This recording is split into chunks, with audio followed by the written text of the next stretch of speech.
Yes, it is true. We lost $10,000. Now, this whole story went to pot last summer. So we have had subs on and off throughout our career and our business. And, you know, we've always tried to have the best guys because we want them the most reliable. We want to provide our customer with the best service and speed. So if you guys are just tuning in, this is the daily update. I think like 32, 33. I haven't been posting because it's been winter and we've been on and off projects. But I wanted to film this video referring back to the video I made on my very first daily update. And that was a contractor stole money from us. And it wasn't clickbait. There wasn't a lot in there, but it's true. We have been dealing with this guy for the last 2 to 3 years. And it finally come back to bite us in the rear. So let's back it up. 2 years ago, we started really going into swimming pools heavy. We have a large construction background and building custom homes, doing quality, precise work. That's kind of been our thing throughout our careers. And it transitioned to pools because we relayed that knowledge from custom homes to building swimming pools. And when you can do that, you build a great product. And for us, it's just about detail and quality. So we originally started digging holes using this guy because we're like, hey, if we're going to build a lot of swimming pools, let's hire him, and then we can have him dig them. We come behind him and set either the shell or the vinyl liner. At that time, we're doing a lot of vinyl liners. And we will be able to have production. You know, the same thing with our plumbing, with our electrical guys, and with our concrete. You know, we get the guys in there, schedule them in, and it all goes smooth. Well, we get about 2-3 holes deep with this guy, and they're just off. And, you know, I don't claim to be the best excavator, and I've screwed up my fair share of holes, but this guy was supposed to be a good excavator, you know, and it just wasn't looking right. And I told Jared, I said, this guy's not working out for us. And, you know, Jared kind of took a liking to him and all that, but it just didn't work out, man. And at one point, he dug one pool about 10 inches too deep on one side. And so when you're doing a vinyl liner, that wall is supposed to set on the dirt. Well, now I have to jack it up 10 inches, and you can't just let that float, right? Like that all has to be concrete. So I had to get 2x10s and 12s, form up the inside. It was just a disaster, man. And so it's just like one thing after the other. This guy always needed our help. We always went and helped him. You know, things breaking down, his truck's breaking down. We were always lending a hand and a bunch of things, you know, over the last couple of years. And I told Jared, I said, listen, this guy is bad news. One day he's going to take advantage of us. And Jared remembers it. And it was mainly because just the way he treated people and the way he treated us. And it was just like, the guy he was just kind of like a prolific liar. Like he would lie about things. He would say right in our face, and then he would say the next day he never said them. Like he couldn't remember. He always seemed to have a beer smell on his mouth, his breath, and it was just like this whole thing. Over the last few years, it's just been kind of a rocky relationship, and I wanted to do away with him, you know. And so we made a deal with our excavator to lend it out to him. He paid half the payment, and then he rented it whenever he wanted to. And so for obvious reasons, I'm not going to give the name to this guy and all that. I don't want to cause any issues here. This whole video is to show you guys how this all went wrong, how you can foresee the future for your business, and also what to see in the customer, because the customer is not at fault, is at fault here too as well. I'm going to get into that. And I just want to, you know, share this knowledge with y'all so you guys can look in your business and say, hey, let's keep from this happening. So lucky for me, it was only 10 grand.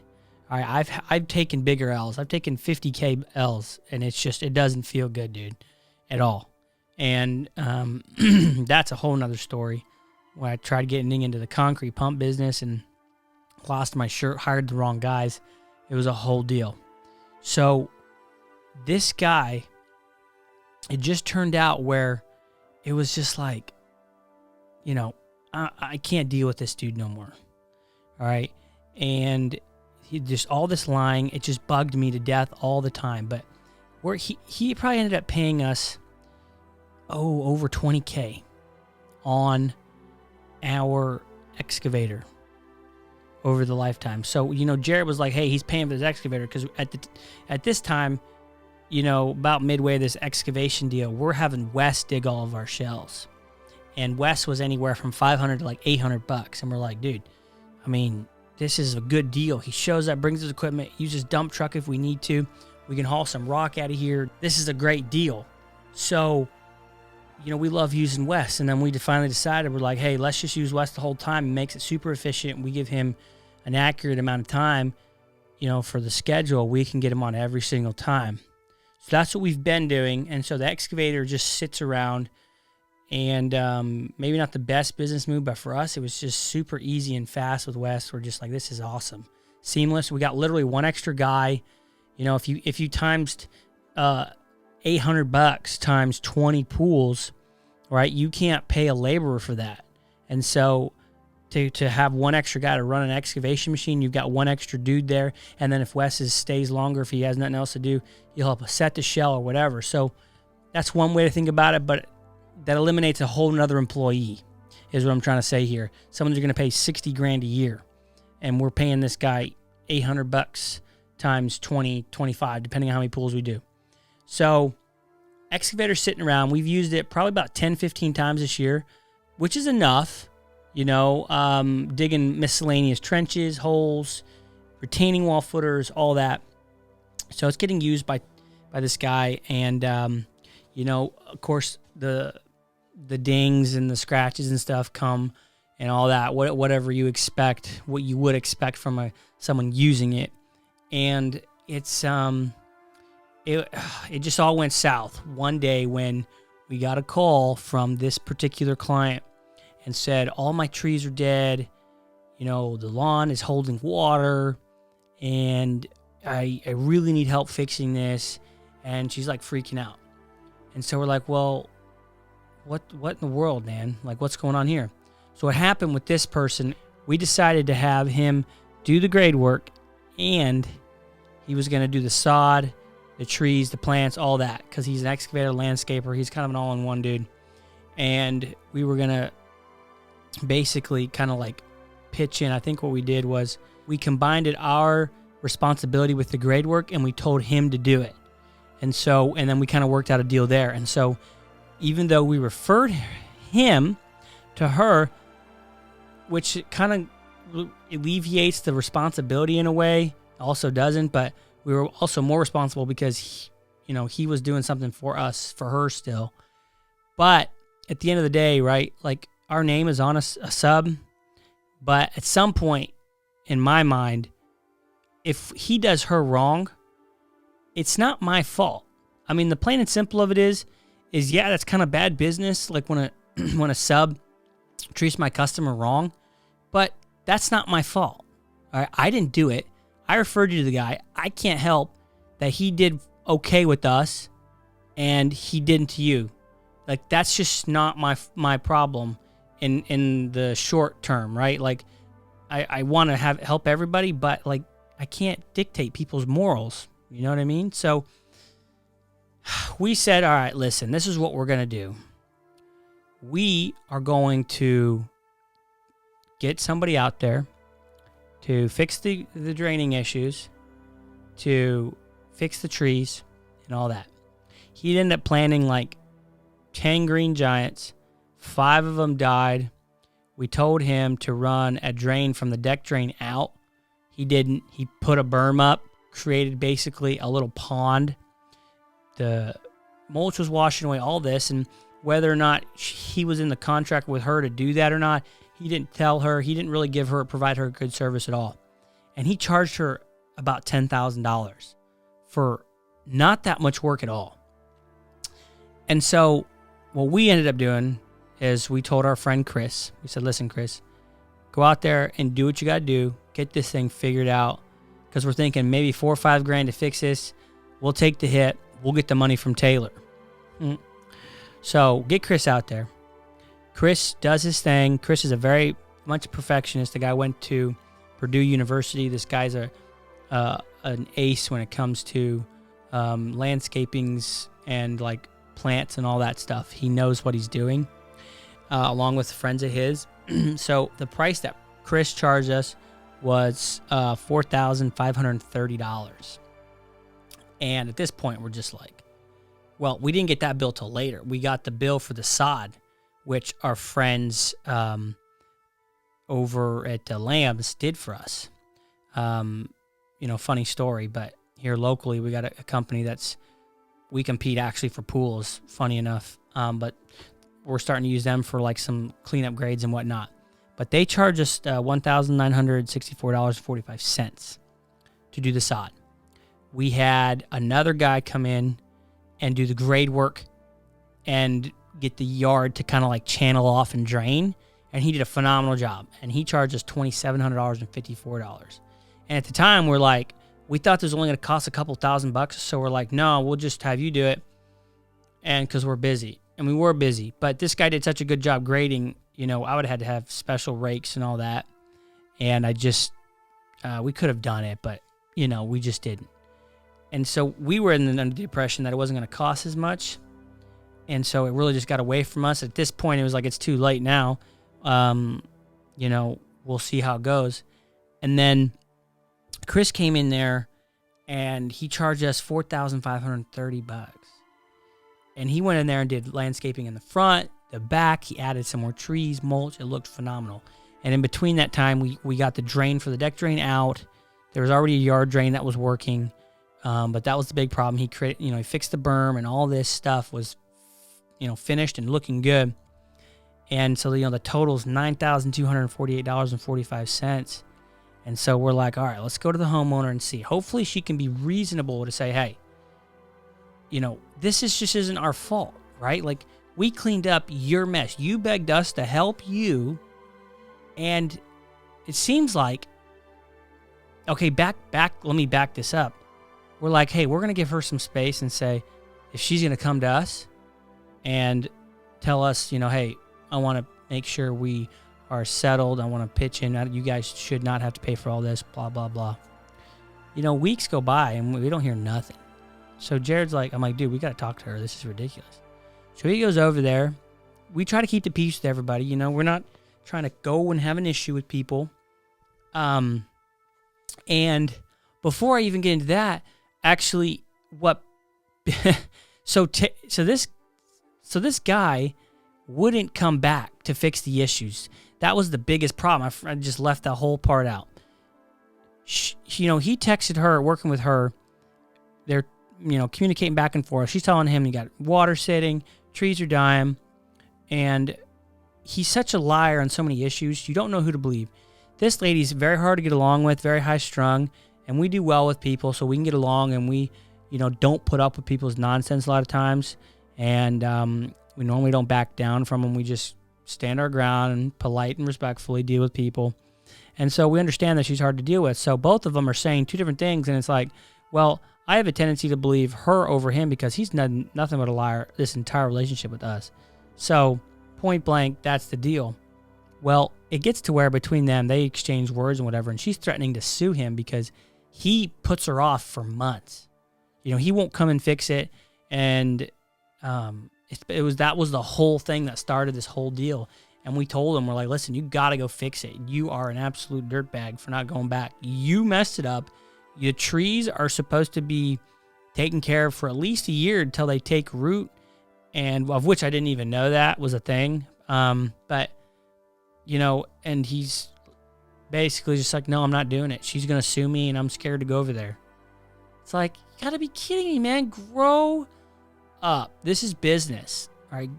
Put your big boy pants on and deal with it. So it turned out that those trees were buried too deep, and they were sitting in a pond of water. And all this could have been prevented if he would have not have created a berm, run that drain over, and planted the trees higher. That's all he had to do. And instead, he just a lousy excavator. And I'm trying to be kind, but this guy has messed us, pulled one over our eyes one too many times, and it's just enough. And so going to all the stuff he's done for us and done, for us, and then it's not worked out. It's been a crappy job, and workmanship is terrible, and this, that, and the other. It's just like, this is it, man. So we get done with this whole thing, and this guy says, hey, I want to buy your excavator because, the whole, listen, comment below, guys. What kind of excavation company doesn't own their own excavator? I mean, tell me that isn't ridiculous.